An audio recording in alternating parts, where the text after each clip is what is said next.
Hello all, வணக்கம் and welcome to T20 review show India beat Netherlands. வணக்கம் PDogg, welcome to the show. Match பார்த்துருப்பீங்க. Opening தாட்ஸுக்கு முன்னாடி நல்ல வேளை நான் ஒரு 70-30 கொடுத்தேன்ப்பா நெதர்லாண்டுக்கு. நல்லாவே ஆடினாங்க. Please PDogg, opening thoughts. Extraordinary ஆடினாங்க. சி, ஒன்னே ஒன்று தெரிஞ்சுக்கோங்க, to be very honest with you, what they lack is match experience. அவங்களோட பேட்டிங் ஆர்டர் சொன்ன பாருங்க, நம்பர் 7ல யார் வருவாங்கன்னு.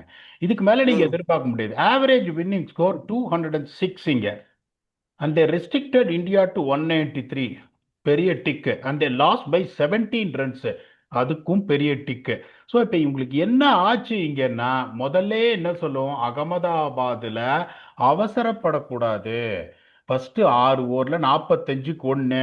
இந்தியா என்ன பண்ணாங்க, டப்புன்னு 2 விக்கெட் எடுத்தோட சுதாரிச்சிட்டாங்க. 6 ஓவரில் 51 for 2 நல்லா ஆடினாங்க.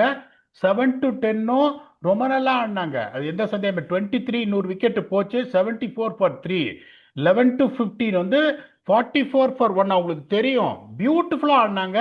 118 for 4. கடைசி 5 ஓவரில் உங்களுக்கு 75 run. Imagine, this is what exactly the difference that is make. அவங்க பாருங்க, 36 for 1 டாப் கிளாஸ் ஆடினாங்க. பியூட்டிஃபுல்லா ஆடினாங்க. 10 ஓவரில் 71 for 2 பியூட்டிஃபுல்லா ஆடினாங்க. இதை பார்த்துக்கோங்க. 15 ஓவரில் இந்தியா 118 for 4. 15 ஓவரில் Netherlands 118 for 5. Exactly the same score.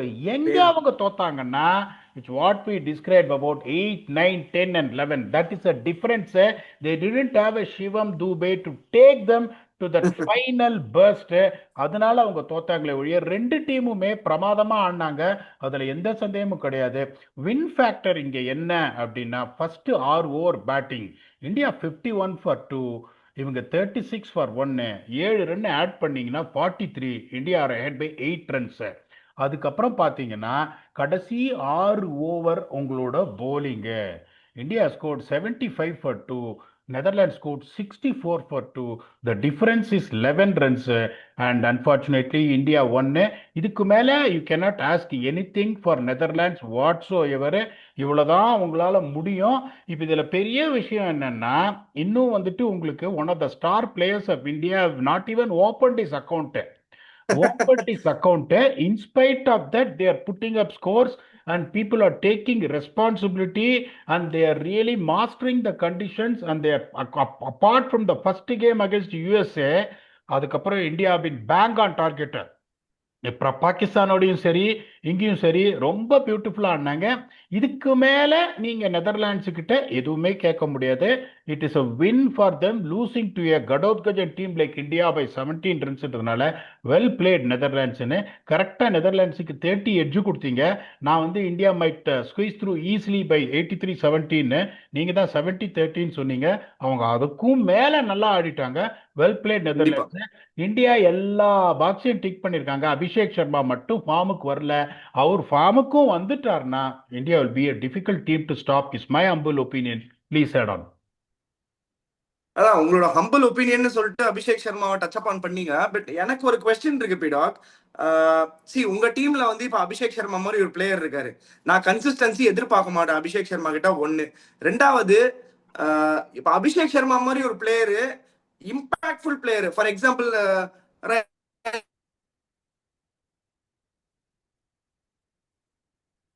இல்ல ஒரு குவிண்டன் டிகாக்கோ வச்சுக்கோங்க. நீங்க நேஷனோட ஒர்க் பண்றீங்க, அவங்களோட இருக்கீங்கன்னா, இந்த மாதிரி 3 டக்கு அடிக்கிறாரு. எனிவேஸ் அவங்க நெக்ஸ்ட் கேம் ஆட போறாரு. சூப்பர் 8லயும் ஆடுவாரு, இந்தியா செமிஃபைனல்ஸ்லயும் ஆடுவாரு, ஃபைனல்ஸ்லயும் ஆடுவாரு. அது எல்லாருக்குமே தெரியும். அதுல யாருமே என்ற மாத்து கருத்தும் சொல்ல முடியாது. ஏன்னா அவ்வளவு ரன் அடிச்சிருக்காரு, அவ்வளவு இது பண்ணிருக்காரு. இப்ப நான் என்ன கேட்கிறேன்னா, அபிஷேக் சர்மாக்கு நீங்க ஒரு டிப் இல்ல நீங்க ஒரு சஜஷன் ஏதாவது ஒண்ணு கொடுக்கணும்னா, தம்பி இத போக்கஸ் பண்ணுப்பா, நீ இததான் பண்ணிட்டு இருந்த, இப்ப வேற மாதிரி ஏதோ பண்ற அப்படின்ற மாதிரி என்ன அந்த dip, what will definitely work in favour of Abhishek Sharma, what is he lacking? இந்த ஒரு ஆஸ்பெக்ட்ல மட்டும் தான் கேட்கிறேன். அவரை சரியா ஆனாரா இல்லையான்றத பத்தி நான் கேட்கவே இல்லை. Only thing going forward, how they will approach Abhishek சர்மாவை வச்சு அவங்க என்ன பண்ணலாம் அப்படின்னு நினைப்பாங்க. ஆஸ் அ இந்தியன் டீமோட மேனேஜ்மெண்டா இருக்கட்டும், கோச் கௌதம் கம்பீரா இருக்கட்டும், கேப்டன் சூர்யாவா இருக்கட்டும், அபிஷேக் சர்மாக்கு என்ன மாதிரி ஒரு இன்புட் கொடுப்பாங்கன்னு நினைக்கிறீங்க? If they have to give some tip. ரொம்ப simple. Whether the player is established, okay, If the player is still fighting for a place in the team, then it is a different issue altogether. Okay, when a player has established himself, you yourself mentioned, ஏகப்பட்ட run அடிச்சிருக்காரு, பயங்கர impact create பண்ணியிருக்காரு அப்படிங்கும்போது, இப்போ அவர்கிட்ட போயிட்டு அது முன்னாடியே அதை தான் ஃபின்னாலன்னு, அபிஷேக் சர்மா, டீம் சைஃபர்ட், இவர் இந்த ஜாஷ் இங்கிலீஷ் ரன்னே அடிக்கல வேற. இவங்கெல்லாம் எக்ஸ்ப்ளோசிவ் பிளேயர்ஸுங்கும் போது you cannot expect consistency from them. They can only give you 5 out of 10 times the consistency. அது எப்படி இருக்கும்னா 5 மேட்சும் அடிச்சுட்டு 5 மேட்ச்ல அதுக்கப்புறம் 5 மேட்சும் 0 அடிக்க சான்ஸ் இருக்கு. That is a kind of the player they are, because the kind of risk what they are taking போது இப்போ நீங்க அவர்கிட்ட போயிட்டு நீ உன்னோட அப்ரோச்சை கொஞ்சம் யோசிச்சுக்கோ அப்படின்னா, அவர் போயிட்டு டாட்டு மேல அப்படின்னு அவர் ஆட ஆரம்பிச்சார்னா is going to lose is game. ஒன்னே ஒன்று நான் அஸ் அ கோச் எப்படி யோசிப்பேன்னா, டெக்னிக்கலாக ஏதாவது அவருக்கு ப்ராப்ளம் இருக்கா அப்படின்னு பார்ப்பேன். அப்படி இருந்ததுன்னா அதுக்கப்புறம் ஸ்பிளிட் ஸ்க்ரீனில் வச்சுட்டு ஒரு டவுன் ஸ்விங்கில், இப்போ அடிக்கிறவனுக்குலாம் ஒன்னே ஒன்று தான், அடிக்கிறவனுக்குலாம் ட்ரிகர்லாம் கிடையாது.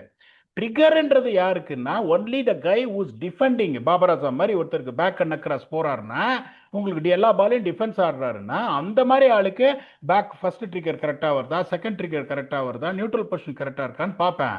இந்த மாதிரி Tim Seifert, Finn Allen, Abhishek சர்மாக்கெல்லாம் ஒன்னே ஒன்று தான் பார்க்கணும், top of down swing and down swing. அது வரும்போது அந்த connection point the bat, splice of the பேட்ல அடிக்குதா, டோ எண்ட் ஆஃப் த பேட்ல அடிக்குதா, மிடில் ஆஃப் த பேட்ல அடிக்குதா. ஓகே, மிடில் ஆஃப் த பேட்ல அடிக்காம ஸ்ப்ளைஸ் ஆஃப் த பேட்லையும் டோ எண்ட் ஆஃப் த பேட்ல அடிக்குதுன்னா ஏன் அடிக்குதுன்னு, there is anything technical if I find out அதை சொல்லுவேன் ஒழிய, இந்த மாதிரி பிளேயர்லாம் போயிட்டு கிளென் மேக்ஸ்வெல், லியம் லிவிங்ஸ்டன் இவங்கெல்லாம் போயிட்டு நீ அப்ரோச்சை மாத்து. நான் என்ன சொல்ல, பாசிட்டிவ் மைண்ட் செட்டோட இரு, ஷார்ட் செலெக்ஷன்ல கொஞ்சம் கேர்ஃபுல்லா இருன்னு சொல்லுவேன் ஒழிய, அவருக்கு இந்த பயத்தை உண்டு பண்ண மாட்டேன். தம்பி இன்னும் ஒரு மேட்ச் நீ அடிக்கலன்னா அதுக்கு மேல அப்படின்னு சொன்னா, அடுத்த மேட்ச் என்ன பண்ணுவாரு, ஒரு ஒரிஜினாலிட்டியை விட்டுட்டு வேற மாதிரி டீம்ல வந்து இடத்த காப்பாத்திக்கிறதுக்கு ஆடினார்னா அப்பயும் ஃபெயில் ஆவாருங்கும் போது இதெல்லாம் ரொம்ப கேர்ஃபுல்லா டீல் பண்ணுது. Man management skills is very very important in this case. I will very carefully deal with players like this. சூப்பரா அபிஷேக் சர்மா பத்தி பியூட்டிஃபுல்லா எக்ஸ்பிளைன் பண்ணீங்க. ஏன்னா நானுமே அதான் நினைக்கிறேன். நீங்க என்ன சொல்லுவாரு கௌதம் கம்பீர், தம்பி நீ போய் உன் வேலையை பாரு தம்பி, பாலை பார்த்து அடி, இன்னும் அவ்வளவுதான், அவசரமே படாத, ஜாலியா என்ஜாய் பண்ணுன்னு சொல்லுவாரு.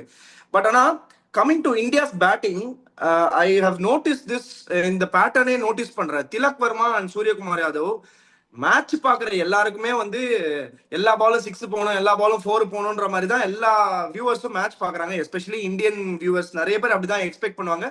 நான் கூட அப்படி எக்ஸ்பெக்ட் பண்ணேன் சில நேரத்துல வச்சுக்கோங்களேன். பட் அவங்க ஆடுற 120 ஸ்ட்ரைக் ரேட்டு, திலக் வந்து 27 பால் 31, சூர்யா வந்து 28 பால் 34.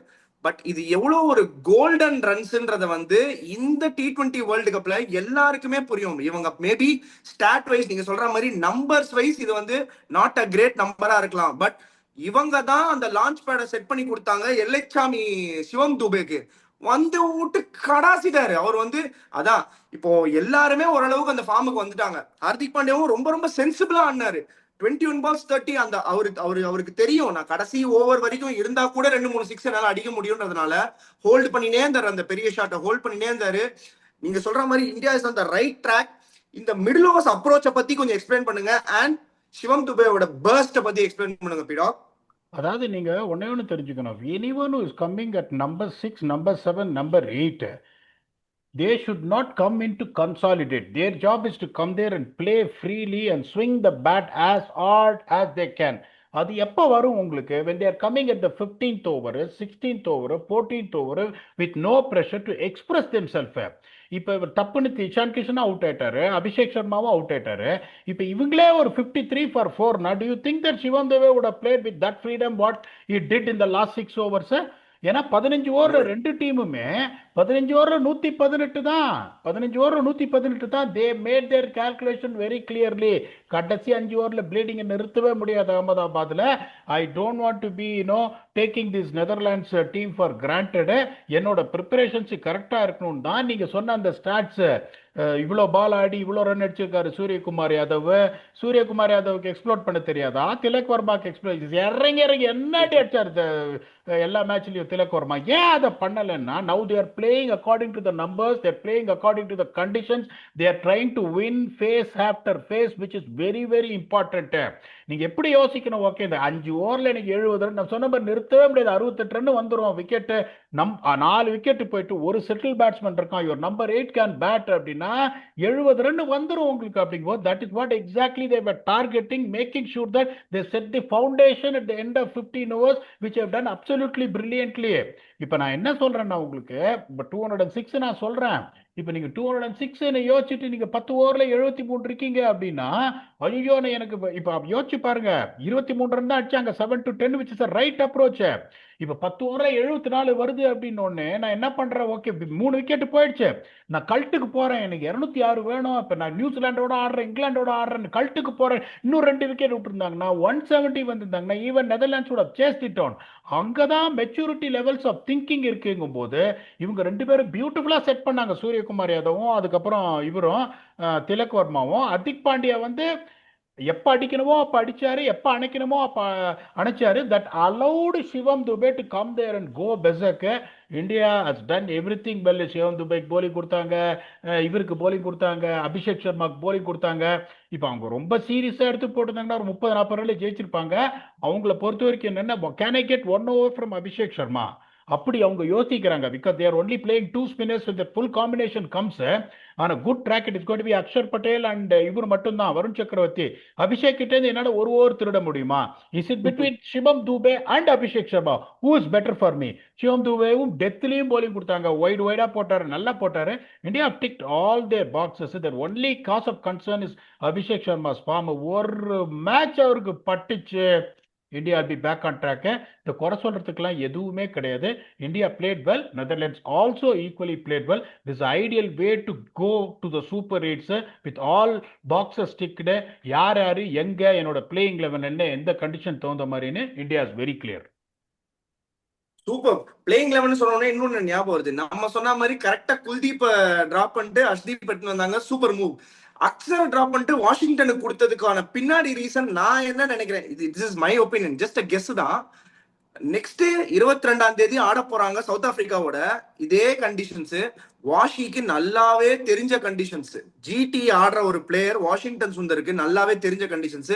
அண்ட் அப் டாப் நியூ பால்ல வேணும்னா கூட சவுத் ஆப்பிரிக்கா அகெயின்ஸ்டா ரயன் ரிக்கல்டன் அண்ட் குவிண்டன் டிகாக்காக வாஷிய வந்து அந்த 2-3 ஓவர்ஸுக்காக வச்சிருக்காங்களா, எப்படி போடுறாரு, என்ன மாதிரி இருக்கு, விக்கெட்ல இருந்து என்ன பர்ச்சேஸ் இருக்கு அவருக்கு, அதெல்லாம் பாக்குறதுக்காக வாஷியை இறக்கி விட்டுருக்காங்களா, இல்ல ஜஸ்ட் ஒரு சான்ஸ் கொடுக்குறோம், எப்படி இஃப் ஒரு பேக்கப் போலராவோ இல்ல anybody is getting some niggle or something like that, அந்த மாதிரி ஒரு ஆஸ்பெக்ட்ல யூஸ் பண்ண போறோம்னு அந்த ஆங்கிள் தான் இறக்கிருப்பாங்கன்னு நினைக்கிறீங்களா பீடா? இல்ல இவர் சூரியகுமார், நீங்க சொன்ன ஆங்கிள் யோசிக்க வைக்குது. But Suryakumar is very clear இந்த presentation after the toss. Is said very clearly Axar is resting அப்படின்னு. நீங்க சொல்ற ஆங்கிள் பாத்தீங்கன்னா Washington Sundar is expert power play bowler and they got Rickelton and Quinton de Kock in top 3 அப்படிங்கும் போது நீங்க சொன்னப்புறம் யோசிக்க தோணுது. ஆனா சூரியகுமார் யாதவ் கிளியரா சொல்றாரு Axar is resting, Washi gets his ஆப்பர்ச்சுனிட்டின்னு. என்ன பொறுத்த வரைக்கும் அந்த லெஃப்ட் ரைட்லாம் அவங்க பார்க்க மாட்டாங்க. I am sure that Axar is going to take Washi's place. அதுல எந்த சந்தேகம் கிடையாது. That will be the one change is what I think. But நீங்க சொன்ன ஆங்கிள் யோசிக்க வைக்குது. சூப்பர். நம்ம இந்த கேம் பத்தி நிறைய அரசி ஆராய்ஞ்சிட்டோம். ஆல்மோஸ்ட் இந்த கேம்ல ஒன்றும் பெருசா இல்லை இன்னும் அலசி ஆராயறதுக்கு. ஒரு பெரிய பெரிய பெரிய கேம் கூலிப்படைக்கு அகைன்ஸ்டா வந்து நம்ம வந்து தடியடிப்படை இந்தியா வந்து மோத போறாங்க 22ஆம் தேதி. அதுக்கு ஒரு டீடைல்டான ப்ரிவியூ பண்ண போறோம். நானும் பீடாகும் வந்து எந்த பக்கம் போறதுனே தெரியாம நடுவு நிலைமையில நிற்பாரு. நான் வந்து இந்தியா பக்கம் நின்று சும்மா வெறியா சப்போர்ட் பண்ணுவேன். அதுக்கு முன்னாடி நம்மளோட செக்மெண்ட், அதாவது ஸ்டம்ப் பீடாக் செக்மெண்ட், எங்களுக்கு பிடிச்ச செக்மெண்ட் பாயுது. அதுல வந்து இன்னைக்கான முதல் கொஸ்டினை இப்ப எடுத்து விடுறேன் பாருங்க. சையத் அப்துல் கேட்டிருக்காரு, பீடாக், for the last couple of years I am hearing your voice even more than my wife. I see all my analysis in multiple YouTube channels. My question is, nowadays we see excellent medical support and fast recovery programs for cricketers. There is also proper workload management and specific drills to help them remain injury free. Cricketers are very strict about their diet and fitness routines, yet we still see key players getting injured during major tournaments like World Cup. Can you explain the reason behind it? Please answer and let waiting for signed jersey from you. ஜெர்சிக்கும் ஒரு அடி போட்டிருக்காரு. So பேசிக்கா என்ன கேக்குறாரு பீடாக், இந்த மாதிரி வந்து medical field வந்து பயங்கரமா வளர்ந்துருச்சு அண்ட் ஸ்போர்ட்ஸ் சயின்ஸ் வந்து ரொம்ப ரொம்ப வளர்ச்சி அடைஞ்சிருக்கு, பரிணாம வளர்ச்சி அடைஞ்சிருக்கு. நிறைய பிளேயர்ஸ்க்கு எல்லா விதமான ஃபெசிலிட்டிஸும் இருக்கு, ஒர்க் லோட் இருக்கு, ஃபிட்னஸ் இருக்கு, ரெக்கவரி இருக்கு, எல்லாமே இருக்கு. இப்படி இருந்தும் கீ பிளேயர்ஸை அவங்க நேஷன் பாதுகாக்காம கரெக்டான டைம்ல இந்த மாதிரி டைம்ல இன்ஜுரி ஆகிறதுக்கு விடுறாங்களே, ஒர்க் லோட் மேனேஜ்மெண்ட் எல்லாமும் பண்ணினதுக்கு அப்புறம் விடுறாங்களே, இதெல்லாம் ஏன் நடக்குது, எப்படி நடக்குதுன்னு உங்க வாயில தெரிஞ்சுக்கணும்னு ஆசைப்படுறாரு. கிளென் பிலிப்ஸ் எப்படி சொல்லுவீங்க? ஃபிட்டான ஆளா? ஐயோ, பயங்கரமான ஃபிட். இந்த கடைசி 3 வருஷத்துல எத்தனை மாசம் அவர் பெட்ல இருந்திருக்காரு இன்ஜுரின்னு? நிறைய. ஏன்? அவர் மேபி பேட்ஸ்மேன் தானே, ரெகுலர் கேம்ஸ். அவர் பேட்ஸ்மேன் சாரி. தானே, ஃபாஸ்ட் பவுலர் ஆமா, இல்ல தானே, அப்புறம் எப்படி இன்ஜுரி வருது? இன்ஜுரின்றது ஒரு நம்ம கணிக்க முடியாத ஒரு விஷயமாச்சே இல்ல, அது இன்னெவிட்டபிள் இல்ல, எப்ப அது வேணா சைட் எப்படி வேணா வரலாம். அது சைட் ஸ்ட்ரெயின் அப்படின்ற மாதிரி ஒரு இது உங்களுக்கு வருது, அந்த மாதிரி ஒரு இன்ஜுரி வருதுன்னா 200 kg ஒலிம்பிக் டெட் லிஃப்ட் எதுக்கு பண்ற நீ cricketer? 200 kg Olympic deadlift. இதுல ஒரே ஒரு விஷயம், என்னோட எக்ஸ்பீரியன்ஸ்ல நான் சொல்றேன். Cricket is the least mobile sport compared to other sports. நான் ஹாக்கியோட வேலை செஞ்சிருக்கேன். ஹாக்கி மாதிரி மொபிலிட்டி கிடையாது. கிரிக்கெட்ல நீங்க எவ்வளவு தூரம் ஓடுவீங்க? கண்டினியூஸா எவ்வளவு கிலோமீட்டர் ஓடுவீங்க கிரிக்கெட்ல? 22 யார்டு மேக்ஸிமம். ஃபீல்டிங் இருந்தாலும் சரி, பேட்டிங் இருந்தாலும் சரி, bowling இருந்தாலும் சரி. ஸோ இங்க ஒரே ஒரு ப்ராப்ளம் என்னன்னா, இவர் கேட்ட கேள்விக்கு பதில் என்னன்னா, lot of people overdo the gym which is not required for the sport. At all. அந்த ஒரே ஒரு ரீசன். இப்ப நான் ஏகப்பட்ட டீம்ல இது பண்ற ஒரு சிலர்லாம் பாத்தீங்கன்னா ஜிம்மே தவமா இருப்பான். இப்ப நான் என்ன சொல்றேன்னா, இந்த sport is the least needed உங்களுக்கு athleticism, least needed cardio work அவுட்னா கிரிக்கெட் தான். அதுல அது யோயோ டெஸ்ட், அது தெரியல, யோமகேஷ் சொன்னதுனால யோயோ டெஸ்ட்னு வந்துருச்சா என்னன்னு தெரியல. யோயோ டெஸ்ட்லாம் ஓட வைக்கிறான் பாருங்க கிரிக்கெட் இது பண்றதுக்கு. எங்க இதுல சவுத் ஆப்பிரிக்கால ஒருத்தர் இருந்தாரு, சிசாண்டா மகாலான்னு, 140 கிலோ தான் இருப்பாரு. சும்மா தள்ளுக்கு ஆமா, லக்குன்னு 140 போடுவார் அவரு. வீரேந்தர் சேவாக்லாம் பார்த்தீங்கன்னா 4 கிலோமீட்டர் ட்ரெட்மில், அந்த காலத்தில் நான் என்சிஏல வேலை செய்யும் போது 4 கிலோமீட்டர் ட்ரெட்மில்ல வச்சுட்டு சப்பர் நோக்கி ராணி பாட்டு கேட்டுனே நடப்பாரு. அதுதான் அவரோட இது. அவரு சச்சின் டெண்டுல்கரும் மாத்தி மாத்தி நடந்துட்டு இருப்பாங்க 4 கிலோமீட்டர்ல. சச்சின் டெண்டுல்கர் எப்படி ஓடுவார் ரன்னிங் பிட்வீன் த விக்கெட்ஸ். இப்போ ஒரே ஒரு பிரச்சனை உங்களுக்கு என்னன்னா, இந்த மாதிரி கண்ணா பின்னாடி ஜிம் பண்ணி வெயிட் லிஃப்ட் பண்ணி இது பண்ணி பேக் ஸ்பாசம்ஸ் வருது, உங்களுக்கு வந்துட்டு பேக் ஸ்ட்ரெஸ் வருது, இது சைடு ஸ்ட்ரெயின் வருது. இந்த மாதிரி உங்களுக்கு இன்ஜுரிஸ் நீங்க பிக்கப் பண்றது just because you are over doing it. இவ்வளவு ஃபிட்னஸ் தான் கிரிக்கெட் மாதிரி ஒரு கேமுக்கு தேவை. அதுக்கு மேல எதுவுமே கிடையாது. 3 ரன் ஓடுற எவ்வளவு? 66 யார்டு. சொல்லுங்க. விடா. இந்தியாவோட ரெவல்யூஷனரி கேப்டன் விராட் கோலி வந்து ஃபிட்னஸ் ஒரு பேஸா வச்சு, நீ ஃபிட்டா இருந்தா போதும் மச்சி, கிரிக்கெட் ஆட்டோமேட்டிக்கா உனக்கு வரும், பேட்டிங் போலிங் ஃபீல்டிங்னு ஒரு என்டையர் நேஷனே மாத்தி விட்டாரு பீடாக். நீங்க வந்து இப்படி சொல்றீங்களே பீடாக், எனக்கு ஒண்ணுமே புரியலையே. அப்ப பண்ணணுமா பண்ணக்கூடாதா? எவ்வளவு தேவையோ அதை மட்டும் பண்ணுங்க. What I am telling is, Virat Kohli is not Gulbadin Naib. ஸ்ட்ராங்கா இருப்பார். ஃபேட் 1% கூட பாடியில இருக்காது. சும்மா ஒலிம்பிக் டெட் லிஃப்ட்ல கண்ணா பண்ண மாட்டாரு. நிறைய கார்டியோ பண்ணுவார் விராட் கோலி. ஓகே. இப்ப கிளென் பிலிப்ஸ் எப்படி இருக்காரு, விராட் கோலி எப்படி இருக்காரு, you should see the difference yourself. So அப்படிங்கும் போது நீங்க ஒரு ஒர்க் லோடு மேனேஜ்மெண்ட் நீங்க பண்ணணும், பாடி பிசிக்கல் இது பண்ணணும்னா இந்த உன்னோட இது என்ன, பேட்ஸ்மேன் நீ எவ்வளவு கிலோமீட்டர் ஓட போற, நீ if you are batsman in 20 overs 50 overs 4 day cricket, fast பவுலர்னா எவ்வளவு போலிங் போட போற, அந்த தகுந்த லோடுக்கு தகுந்த மாதிரி நீ ப்ரோக்ராம் கொடுக்கணும். அதையும் தாண்டி இவன் என்ன பண்ணுவான், நான் ஒலிம்பிக் டெட் லிஃப்ட் பண்றேன், நான் பைசப்ஸ் ஏத்துறேன், இந்த மாதிரி எக்ஸ்ட்ரா பண்ணி பாடி ஸ்டிஃப் ஆகி 700 புஷ்அப் ஒரு நாளைக்கு, 700 புஷ்அப்ஸ் பர் டேவா. அதைத்தான் நான் சொல்றேன். ஒரு சிலருக்கு அது உங்களுக்கு ஒர்க் அவுட் ஆகும். Someone like Virat Kohli was not got injured. It's easy to say. Glenn Phillips is the strongest cricketer in the world right now. எத்தனை தடவை அவருக்கு இன்ஜுரி வருது, இந்த இன்ஜுரி வருது, 5 இன்ஜுரி வருது. It is because of you overdoing it. உனக்கு இது போறோம், உன்னோட ரோலுக்கு, உன்னோட நம்பர் 6ல வந்து பேட்டிங் ஆடுற 2 ஓவர் ஆஃப் ஸ்பின் போடுற, உனக்கு இவ்வளவுதான். ஓகே, நீ இந்த மாதிரி விராட் கோலி மாதிரி மிருகம் மாதிரி ஓடுறியா, உனக்கு இவ்வளவு ஒர்க் அவுட், ஒரு ஃபாஸ்ட் பவுலருக்கு இவ்வளவு ஒர்க் அவுட் கரெக்டா கொடுத்து அதை கரெக்டா பண்ணாங்கன்னா the injuries will not occur. That is the only reason these injuries are coming. இப்போ fast bowler is the one they will get more affected. The technique is wrong. when it comes to spinner or when it comes to batsman, technique தப்பா இருந்தா உங்களுக்கு பெருசா injury வராது. Fast bowling is the only thing where you need to get your biomechanics ரைட்ன்றதுனால கரெக்டான work outs அளவுக்கு மீறி பண்ணாம இது பண்ணா நிறைய இன்ஜுரிஸ் தடுக்கலான்றது என்னோடது. I'm not a fitness expert. இவ்வளோ வருஷம் நான் கிரிக்கெட் இதுல இருந்திருக்கேன் அப்படின்றதுனால எனக்கு தெரிஞ்சதை சொல்றேன். ஒரு சிலர் வந்து இந்த மாதிரி இன்ஜுரியை பிக்கப் பண்றாங்கன்னு. If you want to add on something please add on or try and stump me with the second question. சூப்பரா அவரோட எக்ஸ்பீரியன்ஸை வச்சு என்னதான் அவர் ஒரு ஃபிட்னஸ் கோச்சா இல்லைனாலும் எக்ஸ்பீரியன்ஸை வச்சு பார்த்ததை வச்சு சொல்லியிருக்காரு. சூப்பர் கொஸ்டின் போன கொஸ்டின் பீடா. செகண்ட் கொஸ்டின் போயிடுவோம். நிதின் வார்சன் அப்படின்னு கேட்டிருக்காரு. செகண்ட் அட்டெம்ப்ட் ஆஃப் ஸ்டம்ப் பீடா. Give your top 5 captains you have worked with. ஆஹா, டாப் 5 கேப்டன்ஸா? டாப் 5 கேப்டன்ஸ் நான் ஆனஸ்டா சொல்றேன். நிறைய பேர் வந்து கோவப்படுவாங்க தான். ஓகே, டாப் 5 என்னோட ரேங்கிங்ல சொல்றேன். Number 1 it is going to be Graeme Smith. Number 2 it is going to be Mahendra Singh Dhoni. நான் ஒர்க் பண்ண கேப்டன்ஸ் இவங்கலாம். Number 3 Ravichandran Ashwin. Number 4 Steven Smith. Number 5 Francois du Plessis. நான் ஒர்க் பண்ணாத கேப்டன்ஸே கிடையாது. இவங்க தான் வந்து எப்படின்னா they can think ahead of the game. Okay, Graeme Smith வந்து எக்ஸ்ட்ரீம்லி ஸ்ட்ராட்டஜிக். தோனி எப்படின்னா out of the box thinking. ஒரு சிலதான் அப்படியே இதுவா இருக்கும் பார்க்கறதுக்கு. என்னடா இவரை கொண்டு வர்றாருன்னு பார்த்தா விக்கெட் விடும், அப்படியே கேப் அப்படி இழுத்துன்னு வருவாரு. Ashwin extremely strategic. Steve Smith I had an opportunity to work with him in the 2017 Pune IPL where we lost the final by 1 run. அவரு எக்ஸ்ட்ரீம்லி ஸ்ட்ராட்டஜிக்கு பயங்கரமா யோசிப்பாரு.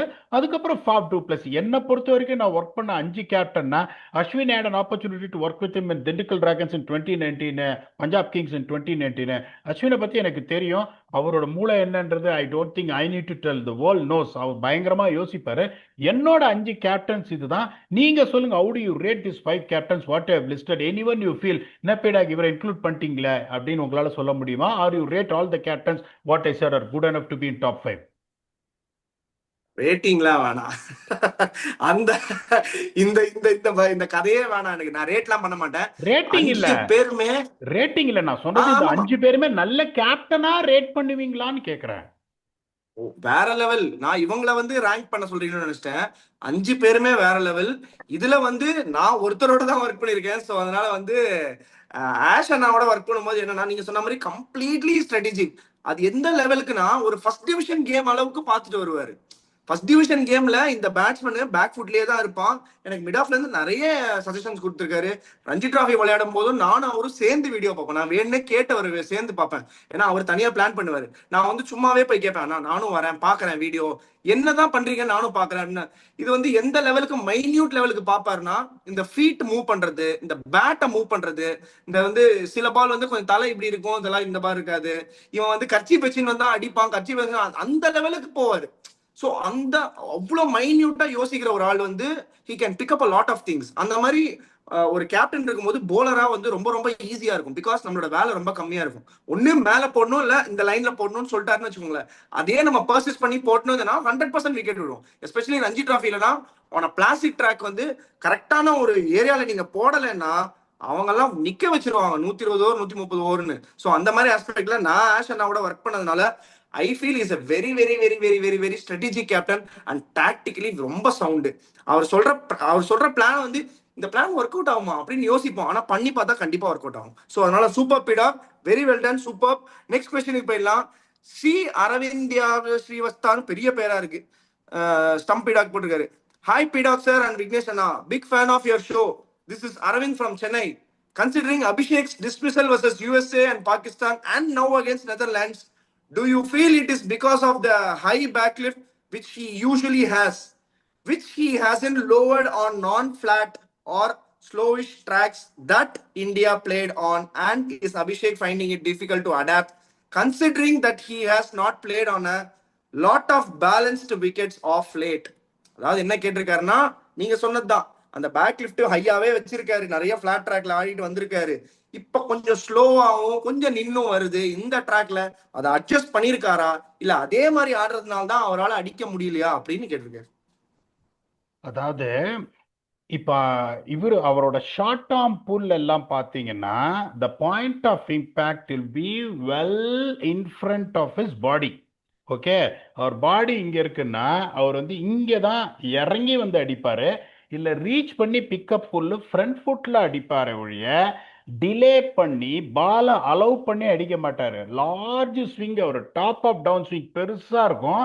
இங்கேருந்து இப்படி அந்த ஸ்விங் வர்றதுனால ஐபிஎல் மாதிரி பிக்சர்ஸ்லாம் உங்களுக்கு என்ன இருக்கும், பால் பியூட்டிஃபுல்லா ஸ்கிட் ஆகும், நிக்காது, பவுன்ஸ் ட்ரூவா இருக்கும். அப்படின்றதுனால the point of contact will be closer to his waste.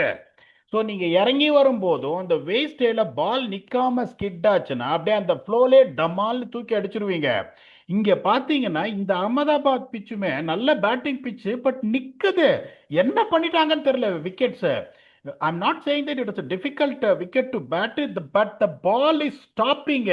அந்த சல்மான் அலியாக அவுட் ஆனார் பாருங்க மிடான்ல அடிச்சு, அங்கேயும் பாத்தீங்கன்னா அவரோட point of contact is hitting the splice of the bad.